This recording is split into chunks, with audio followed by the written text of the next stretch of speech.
चलो कार्यक्रम आगे बढ़ाया जाए। हाँ भाई, बोर का परमाणु मॉडल, बोर का परमाणु मॉडल। एक बात बताओ, रदरफोर्ड जो नाभिक, एक तरह से अल्फा किरण का प्रहार कराकर वो नाभिक का ही पता कर रहे थे, सही बोल रहे हैं ना? तो वो जो नाभिक का पता कर रहे थे अल्फा किरण के प्रहार से, परमाणु के नाभिक का, तो परमाणु का आकार कितना बताएं? 10⁻⁻10 मीटर कोटि की त्रिज्या, बात नंबर 1। नाभिक का आकार कितना बताए थे?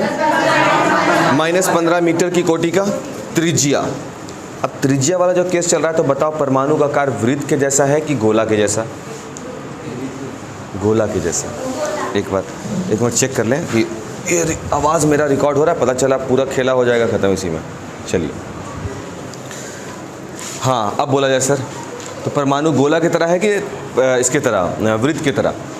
तो हाँ बोला गया गोला की तरह, तो गोला की तरह है तो इसका क्या हो सकता है? आयतन हो सकता है, समझ रहे हो?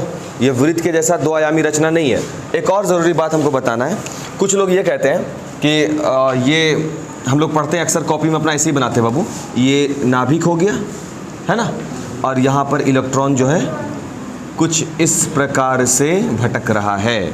और इलेक्ट्रॉनिक विन्यास जो हम लोग पढ़ चुके हैं, तो पहली कक्षा में 2 इलेक्ट्रॉन, दूसरे में 8, तीसरे में 8, चौथे में 18, ऐसे करके बनाते हैं। अब उसके थोड़ा सा बाहर आना पड़ेगा। हम लोगों को पता चल चुका है कि परमाणु की त्रिज्या कितनी हो गई है बाबू? ठीक है, और नाभिक की त्रिज्या -15 मीटर है ना बाबू? ज़्यादा बड़ा कौन है? नाभिक बड़ा है? नहीं, ये त्रिज्या छोटा ना हो गया बाबू, बड़ा ये ना हुआ, तो हम लिख सकते हैं ना 10 की घात -10 बड़ा है किससे? तो इसका मतलब ये हुआ कि परमाणु का आकार नाभिक के आकार में बड़ा है, और काफ़ी ज़्यादा बड़ा है। 10 की घात -10 का मतलब होता है 1/10⁻10, यानी 1/10 को 0, और 10 की घात 15 का -15 का मतलब हो गया 1/1 मतलब 1/15 को 0। तो नाभिक जो होता है वो बहुत ही छोटा, परमाणु में ये बहुत ही छोटा होता है। तो इसकी स्पष्ट व्याख्या आपको रदरफोर्ड के मॉडल में मिल जाती है। एक बात बताओ, जो नया नया नियम आता है, वो नियम कहीं ना कहीं पुराने नियम की खामियों की वजह से आया होगा। खामी में त्रुटि, कुछ कमियां रही होंगी। जैसे जितनी दफ़ा हम नया नियम का जिक्र करते हैं, जैसे कि थॉमसन का मॉडल पढ़ा, थॉमसन के परमाणु मॉडल में कोई ना कोई दोष रहा। जैसे थॉमसन अभी आपकी किताब में नहीं है, सिलेबस में कमियां शायद नहीं बताया गया, लेकिन हम बता दें तुमको कि थॉमसन के परमाणु मॉडल के द्वारा हाइड्रोजन के स्पेक्ट्रम की व्याख्या नहीं हो पाई। अब ये स्पेक्ट्रम एक वर्ड आ गया, तो हम सिर्फ बताना चाह रहे हैं कि इतना समझ लो, जब कम से कम 12th में जाओगे तो अच्छे से व्याख्या इसकी मिलेगी आपको, 11th में भी। तो हाइड्रोजन स्पेक्ट्रम का वो कुछ व्याख्या है जो वो नहीं कर पाए सही से, तो उसके बदले कौन आए? रदरफोर्ड आए। रदरफोर्ड आकर के वो अल्फा रेज की व्याख्या किए, अल्फा किरण प्रकीर्णन प्रयोग, जो आज हम लोग लिखे भी, और उसके साथ साथ वो स्पेक्ट्रम की व्याख्या कर दी है। चलो भाई ठीक है, अच्छी बात है। तो रदरफोर्ड का नाम हो गया। वो दिए थे 1898 में अपना मॉडल, कौन? थॉमसन। ये दे दिए 1911 में मॉडल अपना। फिर रदरफोर्ड के मॉडल में भी कुछ कमी रह गई, रदरफोर्ड ये बताए ही नहीं। रदरफोर्ड देखो क्या क्या कमियां रही वो हम बताते हैं। रदरफोर्ड का ये कहना रहा कि इलेक्ट्रॉन यहाँ से यहाँ जा सकता है, एनर्जी अगर उसको ताकत दिया जाए, और यहाँ से यहाँ भी जा सकता है अगर इलेक्ट्रॉन को ऊर्जा दे दी जाए। तो एनर्जी बाहर से और बाहरी सोर्स से अगर इलेक्ट्रॉन को ऊर्जा प्राप्त हो जाए, तो इलेक्ट्रॉन यहाँ से इस कक्षा में, यानी पहली कक्षा से दूसरी कक्षा में, और दूसरी से तीसरी में जा सकते हैं। अब बताओ, ये था क्या बाबू? एकदम जाओ, हमारे तुरंत आ रहे हैं, रोज़ आती है हमको शिकायत करने के लिए, रोज़ हमको खेलने नहीं दे रहा है। आ रहे हम तुरंत मार के एकदम इधर उधर कर देंगे तुरंत। ध्यान से समझोगे, ये इलेक्ट्रॉन अस्थायी कक्षा में नहीं घूम रहे हैं, इसका ये मतलब हो रहा है ना, मतलब ये इलेक्ट्रॉन यहाँ से वहाँ जा सकते हैं, फिर वहाँ पे ऊर्जा खत्म हुआ तो फिर नीचे आ सकते हैं, ये भटक सकते हैं। ये बात था कि इनका क्या हुआ? रदरफोर्ड के द्वारा। इसकी स्पष्ट व्याख्या रदरफोर्ड नहीं कर पाए। बोर आए 1913 में, और वो बताए इलेक्ट्रॉन के अस्थायी कक्षा में घूमने का। अस्थायी कक्षा मीन्स फिक्स, कि कोई भी इलेक्ट्रॉन कहीं हो या ना हो, अपने सबसे न्यूनतम कक्षा, सबसे न्यूनतम पावर वाला, सबसे कम पावर किसका होगा? पहला वाला जो है ना, ये तो नाभिक है ना, तो ये पहला वाला। तो सबसे पहले इलेक्ट्रॉन इस पहले वाले में फिक्स रूप में घूम रहे होंगे, अस्थाई कक्षा में घूम रहे होंगे। ये भटकेंगे नहीं, बिल्कुल नहीं भटकेंगे, अपनी कक्षा में ये फिक्स रहेंगे। यानी कि बोर जो थे वो अस्थाई कक्षा का सिद्धांत दिए। एक मिनट बाबू हमारे, हाँ अच्छा हमारे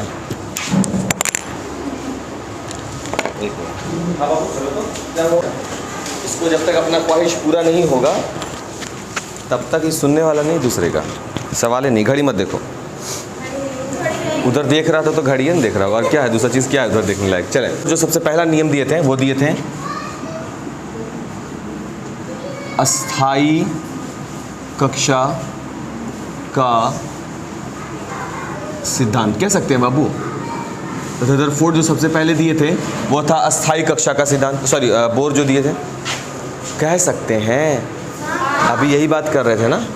एक बात, दूसरा ज़रूरी बात, रदरफोर्ड बता रहे थे कि अगर इलेक्ट्रॉन को एनर्जी दिया जाएगा तो वो अपने निम्न ऊर्जा स्तर, ये वाले को बोला जाता है निम्न ऊर्जा स्तर।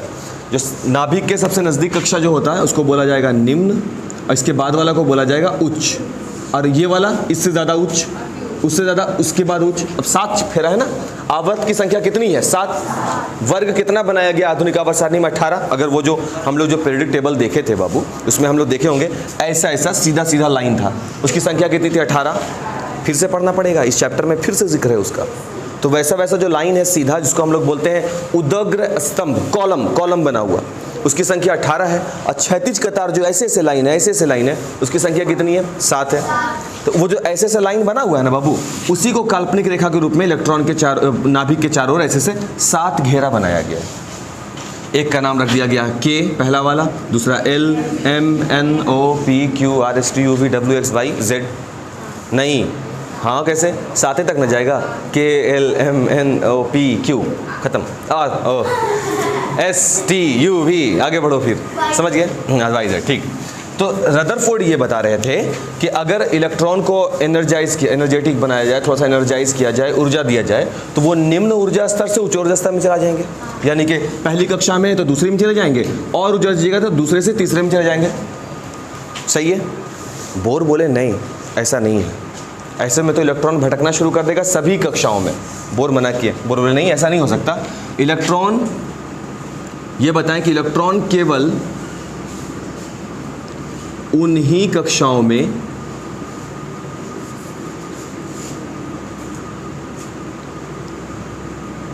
जाएंगे जहां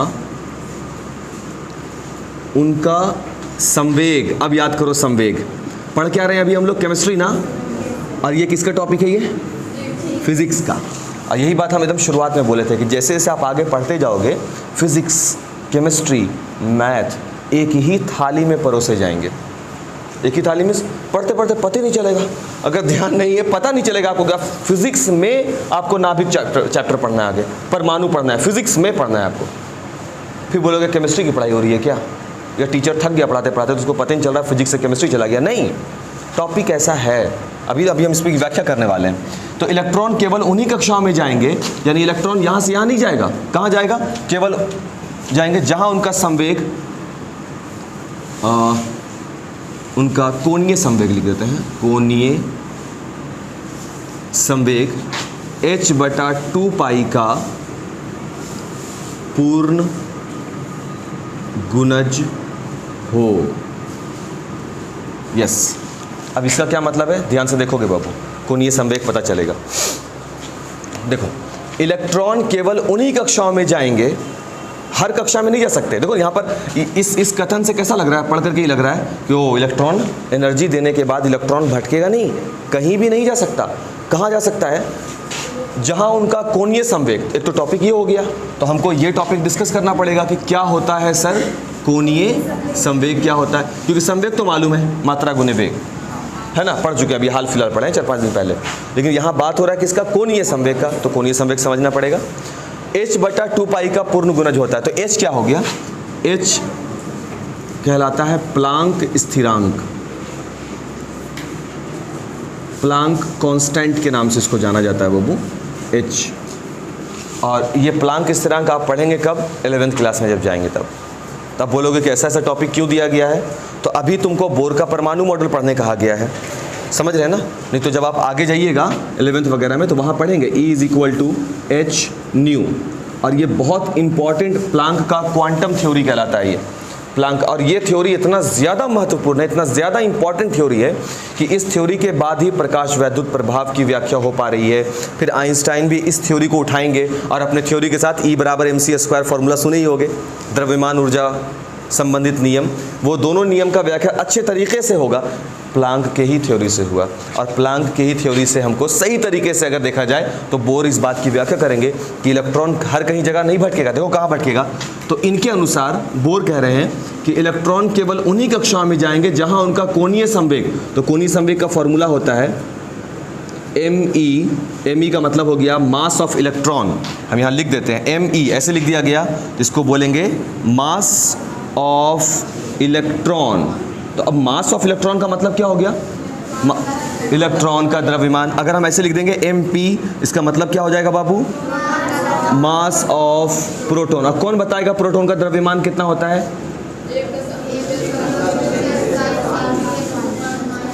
-27 kg, है ना?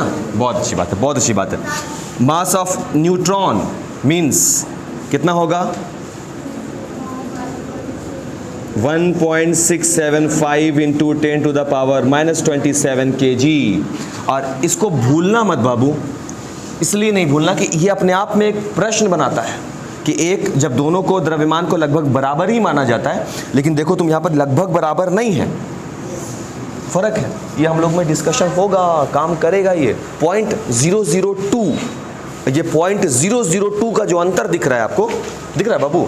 0.002 का ही तो अंतर है। ये अंतर जो दिख रहा है ये छोटा मोटा अंतर नहीं है, ये द्रव्यमान क्षति का सिद्धांत देगा तुमको आगे। आइंस्टाइन की थ्योरी इसको सेटिस्फाई करेगी, संतुष्ट करेगी, mc²। और ये इसी चैप्टर में हम लोग डिस्कस भी करेंगे। तो आप न्यूट्रॉन को भूल ही नहीं सकते, चाह करके भी नहीं भूल सकते। देखो दो तरह से साइंस पढ़ा जाता है, एक तो चाहो तो तुम रटो इसको बैठ के, नहीं तो चाहो तो इसको तुम ऐसे देखो कि जीवन हर एक दिन एक सरप्राइज की तरह तुम्हारे सामने आ रहा है। एक दिन में एक टॉपिक खत्म हो रहा है और एक नया सरप्राइज। भाई टॉमसन का मॉडल हम पढ़े, प्लम पुडिंग नियम, गलत था वो। क्यों गलत था? पूरे के पूरे भाग में क्या फैला हुआ है? प्लस फैला हुआ है, ऐसे नहीं बताए थे वो।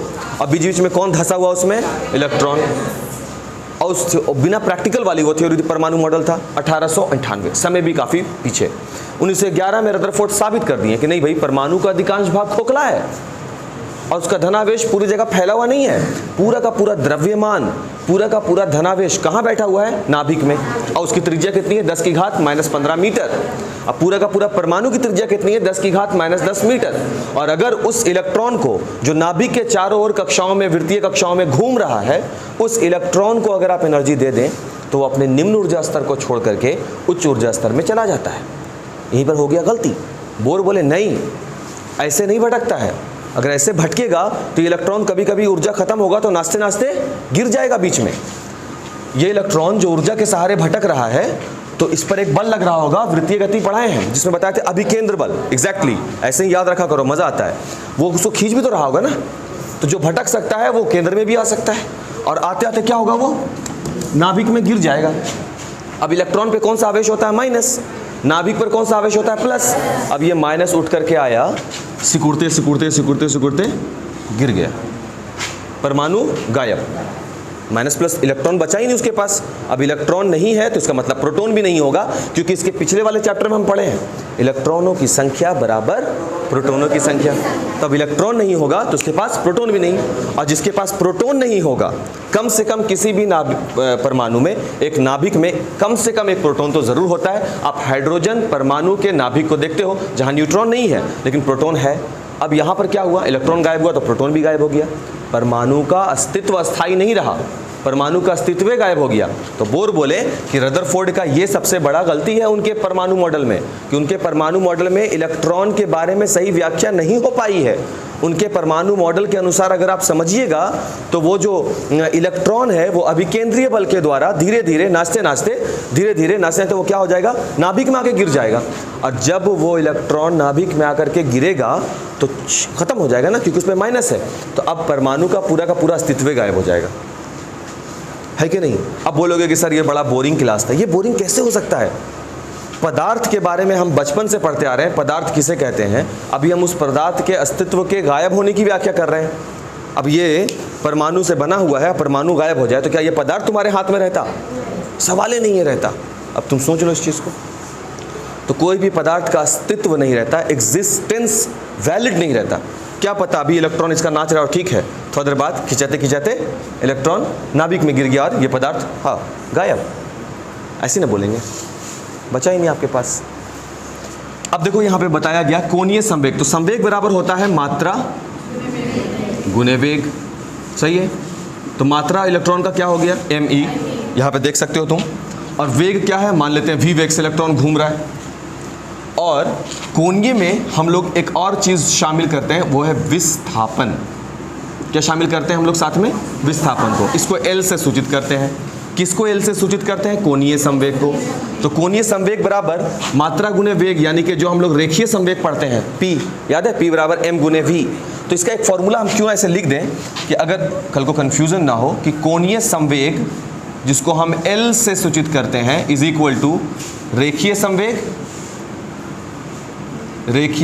संवेग जिसको हम P से सूचित कर रहे हैं इनटू विस्थापन। विस्थापन का मतलब क्या होता है? दो बिंदुओं के बीच की लांबिक दूरी। चलो लांबिक दूरी बनाते हैं। मान लेते हैं ये इलेक्ट्रॉन यहाँ भटक रहा है और ये उसका न्यूक्लियस है, नाभिक। तो नाभिक से इस इलेक्ट्रॉन की दूरी, इसका मतलब है त्रिज्या। और त्रिज्या तो डिफाइन कर ही दिया गया है सब चीज़। कितना मुश्किल है निकाल पाना त्रिज्या। बात मेरा समझ में आ रहा है हम क्या बोल रहे हैं? तो हो गया बात खत्म। तो ये विस्थापन क्या कहलाएगा? r। तो यहाँ पर r से भी गुना कर दीजिए, बन गया फॉर्मूला। ओहो सर, कोणीय संवेग तो बड़ा भारी है सर, तो पढ़ भी नहीं किए। अब देखो ना, कोणीय संवेग इज इक्वल टू रेखीय संवेग मात्रा गुने वेग, जो पढ़े हम लोग, रेखीय संवेग गुने विस्थापन। अब रेखीय संवेग क्या होता है? m इंटू वी, द्रव्यमान गुने वेग, मात्रा गुने वेग और गुने विस्थापन। विस्थापन क्या है? दो बिंदुओं के बीच की लांबिक दूरी। एक बिंदु इलेक्ट्रॉन, एक बिंदु नाभिक, दोनों के बीच की लांबिक दूरी कौन होगा? r होगा। लीजिए r हो गया। अब दोनों को मल्टीप्लाई करो तो हम लिख सकते हैं ये me इंटू वी आर, सही है।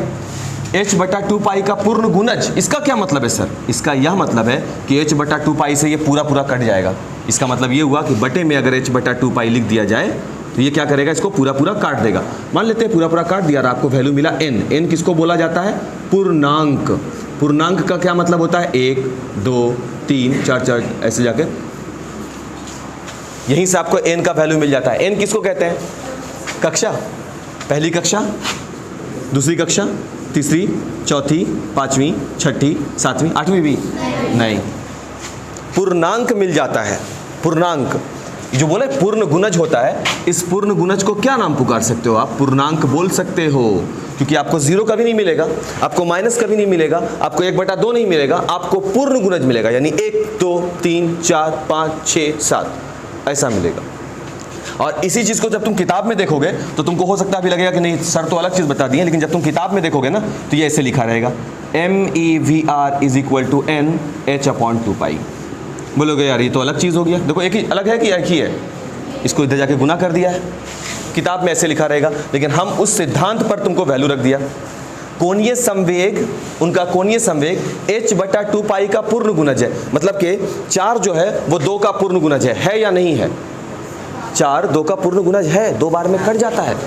4 जो है वो 2 का पूर्ण गुणज है और ये 2 मिल जाता है आपको, समझे? वही बोल रहा है MEVR h/2 पाई का पूर्ण गुणज है। मतलब MEVR में h/2 पाई से अगर भाग लगा दो तो n मिलेगा। n क्या है? पूर्णांक है। पूर्णांक, पूर्ण अंक आपको मिलेगा। 1 2 3 4 5 6 और 7। समझ में आया बोलकर? तीसरा सिद्धांत वो बताए जो अभी हम बात किए थे कि रदरफोर्ड के द्वारा जो इलेक्ट्रॉन का ऐसी व्यवस्था बताया गया कि इलेक्ट्रॉन घूमते घूमते जो आगे भटक सकता है वो धीरे धीरे क्या हो जाएगा? नाभिक में आके गिर भी सकता है। हम ये लिख दें कि बोर ने बताया कि रदरफोर्ड के अनुसार इलेक्ट्रॉन किस बल के कारण बाबू? अभिकेंद्रीय बल द्वारा घूमते हुए नाभिक में गिर सकते हैं। सही बोल रहे हैं, गिर सकते हैं, जिस कारण परमाणु का अस्तित्व अस्थाई रहेगा या अस्थाई? अस्थाई हो जाएगा। इसको एक और थ्योरी के नाम से जाना जाता है बाबू, इसको बोला जाता है क्लासिकल थ्योरी। इसको एक नाम से पुकारा जाता है, जिसको क्या नाम दिया गया है? Classical theory. तो अगर हम तुमको बोलेंगे कि चलो बताओ क्लासिकल थ्योरी क्या रहा था, तो तुम बोलोगे क्लासिकल थ्योरी बस ये है कि इलेक्ट्रॉन जो है वो परमाणु के चारों ओर भटक रहा है और उस पर लागू होने वाला है कौन? अभिकेंद्रीय बल। अब आप 12th में जाइएगा तो वहाँ जाकर आपको अच्छे से पढ़ेंगे, कूलॉम फोर्स पढ़ोगे, कूलॉम बल एक कहलाता है बाबू, वो बल पढ़िएगा। तो वहाँ पर जाकर के आपको इसकी अच्छे तरीके से इस बात की व्याख्या हो पाएगी। अभी हम 9th क्लास के एस्पेक्ट से हल्का फुल्का तुमको समझा दिया।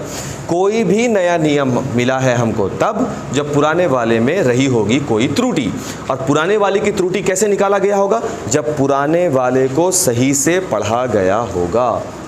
सही कैसा? और रदरफोर्ड से हमको जलन हो रहा है, चलो हम रदरफोर्ड का 4 गलती बताते हैं, अब वो गलती सही गलती निकल जाए? नहीं, अगर आप सही गलती निकालना चाहते हैं तो आपको पहले उसको क्या करना पड़ेगा? पढ़ना पड़ेगा। सही बोल रहे हैं? तो अगर 1911 में रदरफोर्ड परमाणु का मॉडल प्रस्तुत किए तो इसका यह भी अर्थ है कि बोर उस पर रिसर्च किए होंगे, उसको देखे होंगे, समझे होंगे। सही है ना? उसके बाद देखने के बाद ही तो खामियां निकाले होंगे कि देखिए सर आपके द्वारा ऐसे था, ये ऐसे में ऐसे होगा।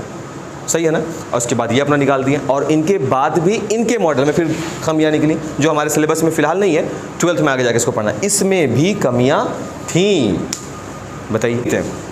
रदरफोर्ड के पास ज्ञान की कमी थी, क्या हम ऐसा बोल सकते हैं? नहीं।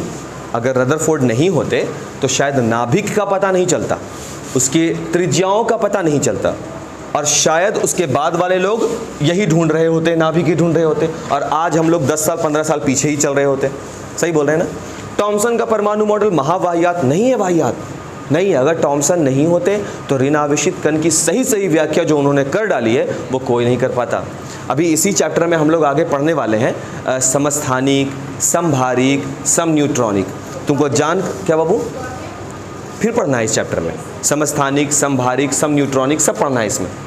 अब समस्थानिक जो टॉपिक आया, उस समस्थानिक की व्याख्या ही टॉमसन किए थे, जे टॉमसन। अब लो, तो क्या टॉमसन इतने गलत थे तो फिर समस्थानिक क्यों ढूंढ दिए? वो बात समझ में आ रहा है ना? उस समय जितनी ज़्यादा आपके पास कितनी सहूलियत है उसके अकॉर्डिंग ही काम हुआ है, केवल और केवल। लो, उसके अकॉर्डिंग काम करके दिखला दिए वो लोग। देखिए हम ये ढूंढ लिए आपके लिए। अब ये जो नाभिक है, अब इस नाभिक के बारे में हमको क्या क्या बात पता चला, चलो शॉर्ट तरीके से देख लें। ये हो जाएगा, इसको नोट कर लो आराम से, स्क्रीनशॉट लोगे बराबर। अब कुछ और ज़रूरी बात, 1900 कहाँ पहुँच गए हम लोग? 1913 में। और 1913 में परमाणु के रिगार्डिंग अभी कोई काम नहीं हो रहा है। अब हम सीधे कहाँ चले जाएंगे? नाभिक में उस मौलिक, उस कण को ढूंढने के लिए जिसका नाम है न्यूट्रॉन। न्यूट्रॉन का थोड़ा सा बात, न्यूट्रॉन कब ढूंढा गया था बाबू? 1932। नाम क्या था उनका ढूंढने वाले? चैडविक। ठीक है। और ये कण कहाँ पाया जाएगा? नाभिक में ही, प्रोटॉन भी और न्यूट्रॉन भी। सही है बात यहाँ तक? ठीक है। अब देखो यहाँ पर बाबू 1932 चैडविक, न्यूट्रॉन के बारे में। न्यूट्रॉन पर आवेश इज इक्वल टू 0, यानी कि अगर आवेश का केस आ जाए तो ये अपना कोई भी प्रभाव उसमें नहीं दिखला रहे होंगे। बात नंबर 1। दूसरा बात, इनका द्रव्यमान, और इसको लिखने का तरीका हम बता चुके हैं, मास ऑफ न्यूट्रॉन, Mn। सही है ना? इसको हम लिख दें फिर से यहाँ पर भाई, मास ऑफ न्यूट्रॉन। ठीक है, कितना हो जाता है इसका मास ऑफ न्यूट्रॉन? 1.675 10⁻⁻27 kg। सही है।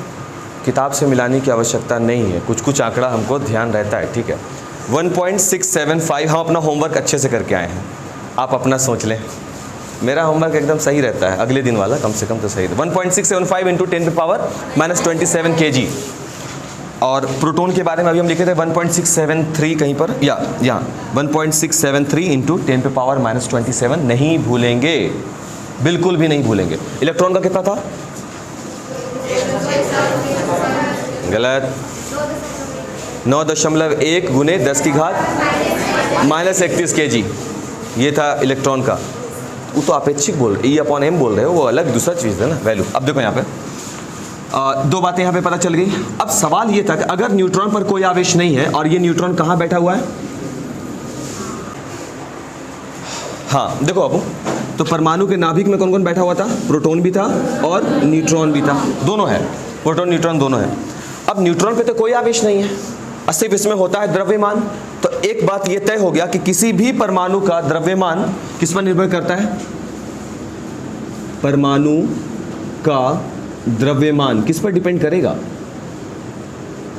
पूरे परमाणु पर या केवल नाभिक पर? क्यों डिपेंड करेगा सर? आप बोल दिए, आप मान लीजिए, हम बोल दिए, मान लो। ऐसे नहीं, देखो क्यों। इलेक्ट्रॉन का मास, यानी कि हम इसको ऐसे लिख सकते हैं, मास ऑफ इलेक्ट्रॉन। देखो हम कारण दे रहे हैं और ये सब चीज़ रिकॉर्ड हो रहा है क्या? ये सारा चीज़ घर पे जाके क्लियर करोगे। Mass of electron is equal to कितना है? 9.1 into 10 to the power -31 kg, सही है ना। और मास ऑफ प्रोटॉन कितना है भाई? 1.673 इंटू 10 पे पावर -27 kg। ये बताओ कि मास ऑफ इलेक्ट्रॉन ज़्यादा है मास ऑफ प्रोटॉन से या कम है? कम है, यानी मास ऑफ प्रोटॉन ज़्यादा है, प्रोटॉन का वजन ज़्यादा है। और उस हिसाब से अगर देखा जाए तो कहा जाता है कि अगर इलेक्ट्रॉन के द्रव्यमान में आप 1836 से गुना कीजिएगा ना, और कुछ किताबों में ये 1838 भी लिखा हुआ है, तब जाकर आप यहाँ पहुँचेंगे। तुम समझ सकते हो कितना ज़्यादा गुना बड़ा है द्रव्यमान, किसका? प्रोटॉन का द्रव्यमान बहुत ज़्यादा है, 1836 गुना। तुम अपना वज़न चींटी के वज़न से तुलना करोगे क्या? अभी भी डाउट ही लग रहा है बाबू, कौन बड़ा है? इसके अकॉर्डिंग भी देख लो, इसके अकॉर्डिंग भी देख लो। 10 की घात -27 और -31, बहुत बड़ा अंतर है ये। तो इससे समझाएं इस सबको। अब देखो यहाँ पर, तो ये वाला वजन ज़्यादा है प्रोटॉन का। कितना ज़्यादा है? तो बोला जाता है इलेक्ट्रॉनों के द्रव्यमानों का 1836 गुना, लगभग 1836 गुना। अब आप अपने द्रव्यमान की तुलना जिससे कर रहे होते हो, वो 5 किलो, 10 kg, 20 kg, इसी के आसपास कर सकते हो तुलना। 1836 गुना वाले से तुलना करोगे क्या? नहीं ना। इसीलिए, और ये जो 1836 गुना वाला मसला है, ये रहता कहाँ पर है? नाभिक में। ये नाभिक में बैठा हुआ है, प्रोटॉन भी और न्यूट्रॉन दोनों बैठा हुआ है। अब ये इसके द्रव्यमान की तुलना हम इलेक्ट्रॉन से नहीं कर सकते, क्योंकि बहुत ज़्यादा हल्का है इलेक्ट्रॉन प्रोटॉन की तुलना में। इसीलिए बोला जाता है कि परमाणु का जो द्रव्यमान है वो उसके नाभिक में निहित है, यानी कि उसके नाभिक में से ही बंधा हुआ है, उससे बाहर नहीं जा सकता। समझ में आ रहा है बात हम क्या बोल रहे हैं? से द्रव्यमान बोला जाएगा तो द्रव्यमान संख्या बराबर पढ़े होगे proton plus neutron. Proton plus neutron क्यों? प्रोटॉन प्लस इलेक्ट्रॉन क्यों नहीं? क्योंकि द्रव्यमान तो इलेक्ट्रॉन में भी होता है। तो उसका जवाब क्या होगा? इलेक्ट्रॉन बहुत हल्का है नाभिक में मौजूद प्रोटॉन या न्यूट्रॉन की तुलना में। तो इसका मतलब है कि वजन पे जो अपना प्रभाव दिखला रहा है, वो कौन हो सकता है जो प्रभाव दिखला रहा होगा? वो केवल नाभिक होगा जो प्रभाव दिखला रहा है। और ये जो नाभिक है उसमें कौन कौन है? एक तो न्यूट्रॉन हो गया और एक प्रोटॉन। बात समझ में आया? बात नंबर 1। तो न्यूट्रॉन का अध्ययन इसलिए भी ज़रूरी है क्योंकि न्यूट्रॉन के अध्ययन से हम परमाणु के वेट को, वज़न को माप सकते हैं। बात नंबर 1 सही है। तो परमाणु का जो द्रव्यमान होता है वो प्रोटॉन प्लस न्यूट्रॉन होता है। और ये भी हम लिख सकते हैं कि परमाणु का द्रव्यमान उसके किस पर निर्भर करता है? नाभिक पर निर्भर करता है। कोई तकलीफ है इस पर? किसी भी परमाणु का द्रव्यमान उसके नाभिक पर निर्भर करता है। अब नाभिक जैसा रहेगा प्रोटॉन प्लस न्यूट्रॉन, तो उसके अकॉर्डिंग रहेगा, काम करेगा। तकलीफ? इसलिए हम लोग द्रव्यमान संख्या जब ए निकालते हैं तो ए बराबर फॉर्मूला क्या लिखते हैं? P + N। अगर ध्यान हो तो करते हैं, पिछले चैप्टर में बात किए थे। Proton plus neutron is equal to द्रव्यमान, द्रव्यमान को ए से सूचित करते हैं। और परमाणु संख्या इज इक्वल टू Z बराबर प्रोटॉन की संख्या बराबर इलेक्ट्रॉन की संख्या। करते थे ये वाला काम, परमाणु क्रमांक जैसे वो वाला नहीं पढ़े थे, प्रोटॉन प्लस न्यूट्रॉन। अच्छा ठीक है, अभी क्लियर हुआ प्रोटॉन प्लस न्यूट्रॉन। तकलीफ? न्यूट्रॉन का एक काम तो हो गया परमाणु के नाभिक का वजन बताने के लिए। अब दूसरा काम क्या है ये देख लीजिए। क्योंकि न्यूट्रॉन पर कोई आवेश नहीं होता है, कोई आवेश न्यूट्रॉन पर नहीं है। और अगर हम चाहते हैं कि किसी एक नाभिक को तोड़ना, ये नाभिक है, इस नाभिक को हम तोड़ना चाहते हैं, तोड़ने का मतलब होता है इसको विखंडित करना चाहते हैं, जिसको हम लोग नाभिकीय विखंडन के नाम से जानते हैं। वो पढ़ोगे तुम लोग अगले चैप्टर में, अगले साल पढ़ोगे शायद, उसमें इसका इस्तेमाल होता है। क्यों होता है इस्तेमाल, अब वो भी देख लो भाई। मान लेते हैं कि एक न्यूट्रॉन से इस पर अटैक करवाओगे, एक इलेक्ट्रॉन से अटैक करवाओ, तो बाहर में कौन भटक रहा है यहाँ पर, और एक इलेक्ट्रॉन आ रहा है किसको तोड़ने के लिए, नाभिक को तोड़ने के लिए। अब उस नाभिक को तोड़ने के लिए हम लोग अक्सर वर्ड यूज करते हैं, मंद गति से आ रहे न्यूट्रॉन के द्वारा नाभिक पर प्रहार कराया जाता है और वो नाभिक अपने दो समस्थानिकों में टूट जाता है। क्लास सवाल है, न्यूट्रॉन ही क्यों, इलेक्ट्रॉन क्यों नहीं? तो जब इलेक्ट्रॉन को लेकर के हम आ रहे होते हैं तो इलेक्ट्रॉन पे कौन सा आवेश होता है, ऋण आवेश, और बाहर में कौन भटक रहा होता है, ऋण आवेश। इलेक्ट्रॉन है तो ऋण आवेश, और दोनों आवेश समान प्रवृत्ति के हैं, तो दोनों में क्या होता है, प्रतिकर्षण, कल बात किए थे। तो ये इलेक्ट्रॉन को अंदर आने ही नहीं देगा। तो चलो इसके जगह पर हम यूज़ कर लेते हैं किसका, प्रोटॉन का। अब प्रोटॉन पे कौन सा आवेश है, प्लस, तो ये तो अंदर तो प्रवेश कर जाएगा, लेकिन जैसे यहाँ आएगा तो ये नाभिक मिलेगा, और नाभिक पर कौन सा आवेश है, प्लस। क्या ये इसको अंदर आने देगा, लौटा देगा। अल्फा किरण प्रकीर्णन प्रयोग देख चुके हैं, लौट गया। इसलिए इस्तेमाल किसका किया जाए, न्यूट्रॉन का।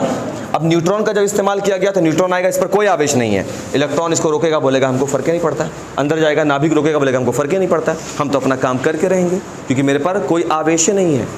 तुम चाहे जितना चाहो कोशिश कर लो, ना हम प्लस से अट्रैक्ट होंगे ना माइनस से, मैंने अपना काम हम करके रहेंगे। और वो आया, प्रहार कर दिया, नाभिक को तोड़ दिया, खंडित कर दिया, नाभिकीय विखंडन हो गया। तो नाभिकीय विखंडन हम लोग पढ़ते तो हैं, कहानी लिख लेते हैं, बट ये उसका लॉजिक है जो आप सीनियर क्लास में होते जाएंगे तो समझेंगे। लेकिन फिलहाल काम तो समझ गए ना कि न्यूट्रॉन पे आवेश ना होने के कारण इसका इस्तेमाल हम नाभिकीय विखंडन में भी करते हैं। इस बात को भी नोट कर लोगे, रिकॉर्ड हो गया, ठीक है।